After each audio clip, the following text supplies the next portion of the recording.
Hello friends, welcome back to this channel. तो friends, कल हम लोग पढ़े थे एक्सरसाइज 7.1 का सवाल नंबर 4। उम्मीद करता हूं कि आपको ये सभी सवाल पूरे अच्छे से समझ में आ गए होंगे। तो आज हम लोग शुरू करने वाले हैं इसी एक्सरसाइज का सवाल नंबर 5। उससे पहले फ्रेंड्स आपको बता दें कि यदि अभी तक आपने इस चैनल को सब्सक्राइब नहीं किया है तो इस चैनल को सब्सक्राइब कर लीजिए और बगल में दिख रहे बेल आइकन को प्रेस कर लीजिए ताकि आने वाले नए वीडियो का नोटिफिकेशन सबसे पहले आपको मिले। तो चलिए हम लोग देखते हैं सवाल नंबर 5।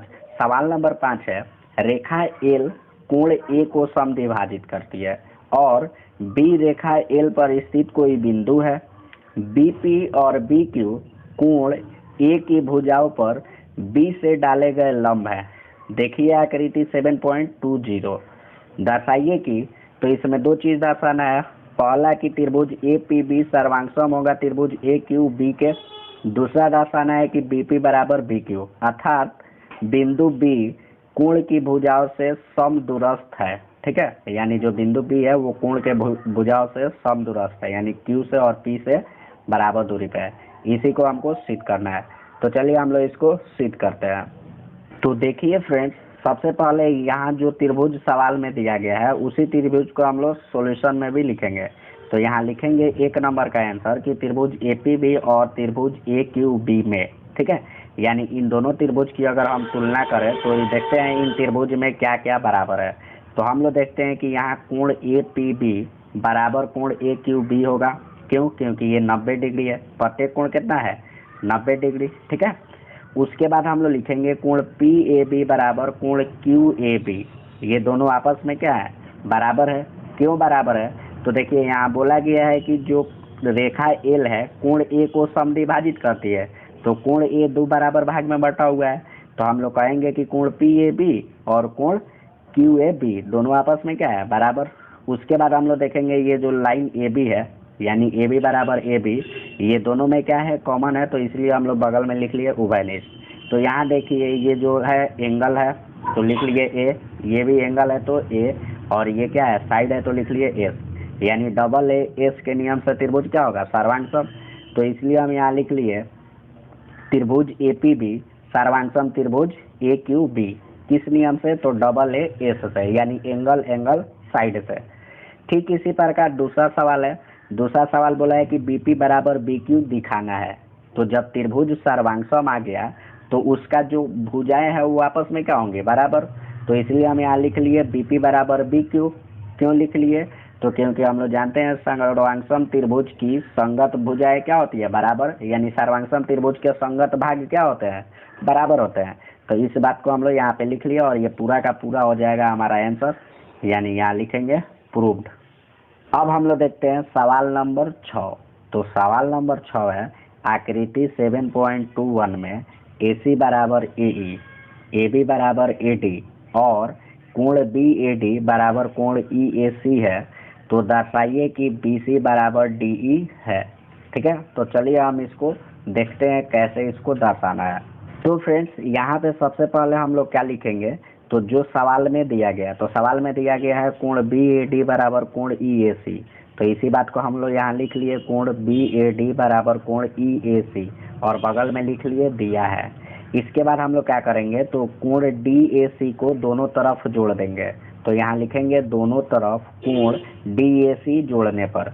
तो देखिए ये बी ए डी पहले से था और इसमें हम लोग क्या ऐड कर दिए? कोण डी ए सी। तो हम यहाँ लिखेंगे कोण बी ए डी प्लस कोण डी ए सी बराबर होगा कोण ई ए सी प्लस कोण डी ए सी। ठीक है, उसके बाद देखिए यहाँ कोण बी ए डी और डी ए सी आपस में मिलेगा। देखिए यहाँ पे बी ए डी यानी ये कोण और डी ए सी यानी ये कोण आपस में मिलेगा तो क्या हो जाएगा? बी ए सी, यानी बड़ा वाला कोण हो जाएगा। तो हम लिखेंगे कोण बी ए सी। ठीक उसी तरह ई ए सी और डी ए सी मिलेगा तो क्या हो जाएगा? ई ए डी। देखिए यहाँ पे ई ए सी और डी ए सी आपस में मिलेगा तो बड़ा वाला हो जाएगा ई ए टी। तो हम इसको लिख लिए। उसके बाद हम लोग लिखेंगे त्रिभुज बी ए सी और त्रिभुज डी ए ई में। देखिए ये त्रिभुज है बी ए सी और त्रिभुज डी ए ई। इन दोनों त्रिभुज की अगर तुलना करें तो यहाँ हम लोग देख रहे हैं ए बी बराबर ए डी है, ए बी बराबर ए डी, और ये चीज सवाल में दिया गया है इसलिए हम बगल में यहाँ लिख लिए दिया है। ठीक है, उसके बाद लिखेंगे कोण बी ए सी बराबर कोण ई ए डी और इस बात को हम लोग पहले ही सिद्ध कर चुके हैं। तो यहाँ हम लिखे हैं कोण BAC बराबर कोण EAD, इसी बात को हम यहाँ पे लिख दिए हैं। उसके बाद AC बराबर AE, देखिए यहाँ AC बराबर AE, और ये चीज़ भी यहाँ सवाल में दिया है, तो इसलिए बगल में हम लिख लिए हैं दिया है। तो देखिए यहाँ पे ये वाला क्या हो जाएगा, AB बराबर AD, साइड है तो लिखेंगे S, BAC और EAD क्या है, एंगल है तो A, और AC बराबर AE क्या है, साइड है तो लिखेंगे S, यानी SAS। तो इस त्रिभुज क्या हो जाएगा, सर्वांग, तो हम लिखेंगे त्रिभुज BAC सर्वांग त्रिभुज DAE, किस नियम से, तो SAS से। उसके बाद बोला है कि BC बराबर DE दिखाना है, ठीक है। तो जब हम त्रिभुज को सर्वांग सिद्ध कर दिए तो इसका जो संगत भाग होगा वो क्या होगा, आपस में बराबर, हम लोग जानते हैं। तो इसलिए हम लिखेंगे यहाँ पे BC बराबर DE, और बगल में लिखेंगे सर्वांग त्रिभुज के संगत भाग बराबर होते हैं, और ये पूरा का पूरा हो जाएगा हमारा आंसर। तो हम यहाँ पे लिखेंगे प्रूव्ड, ठीक है। उम्मीद करता हूँ कि आपको ये सवाल समझ में आ गया होगा, और यदि सवाल समझ में आ रहा है तो इस वीडियो को एक लाइक और एक शेयर जरूर करिएगा। चलिए हम लोग देखते हैं सवाल नंबर 7। तो सवाल नंबर 7 है, AB एक रेखाखंड है और P इसका मध्य बिंदु है। D और E रेखाखंड AB के एक ही ओर स्थित दो बिंदु इस प्रकार हैं कि कोण BAD बराबर कोण ABE और कोण EPA बराबर कोण DPB। देखिए आकृति 7.22, ये आकृति में सब कुछ दिया गया है। उसके बाद हमको दर्शाना क्या है, तो यहाँ लिखा है दर्शाइए कि, पहला सवाल है कि त्रिभुज DAP सर्वांगसम होगा त्रिभुज EBP के। दूसरा दर्शाना है AD बराबर BE। तो चलिए हम इसको भी दिखाते हैं कि कैसे इसको सॉल्व करना है। तो फ्रेंड्स यहाँ सबसे पहले क्या करेंगे, तो सवाल में जो दिया हम उसको लिख लेंगे। तो सवाल में दिया गया है कि कोण EPA बराबर कोण DPB है, तो हम यहाँ लिख लिए कोण EPA बराबर कोण DPB, और बगल में लिख लिए दिया है। उसके बाद हम लोग क्या करेंगे, तो लिखेंगे दोनों तरफ कोण EPD जोड़ने पर। तो दोनों साइड में हम लोग क्या करेंगे, कोण EPD को जोड़ देंगे। तो यहाँ देखिए लिख लिए कोण EPA प्लस कोण EPD। ठीक उसी तरह यहाँ भी लिख लेंगे कोण DPB प्लस कोण EPD। तो जब इन दोनों को जोड़ेंगे तो क्या हो जाएगा, ये कोण APD क्या हो जाएगा, APD। देखिए यहाँ फोटो में, देखिए यहाँ पे जब हम EPA यानी EPA ये वाला कोण है, और इसमें जोड़ेंगे EPD यानी ये वाला कोण, तो ये दोनों मिला के लिखेंगे तो क्या हो जाएगा, APD। ठीक उसी तरह जब DPB यानी देखिए यहाँ पे DPB यानी ये वाला कोण, और इसमें जोड़ेंगे EPD, तो ये वाला कोण आपस में मिल जाएगा। तो हम इसके बदले में क्या लिखेंगे, BPE। तो उसी बात को हम यहाँ पे लिख लिया है। उसके बाद हम लोग लिखेंगे कि त्रिभुज DAP और त्रिभुज EBP में, यानी दोनों त्रिभुज का हम लोग आपस में क्या करेंगे, तुलना करेंगे कि देखेंगे कि उसमें क्या क्या बराबर है। तो हम लोग यहाँ देख रहे हैं कि कोण A बराबर कोण B है।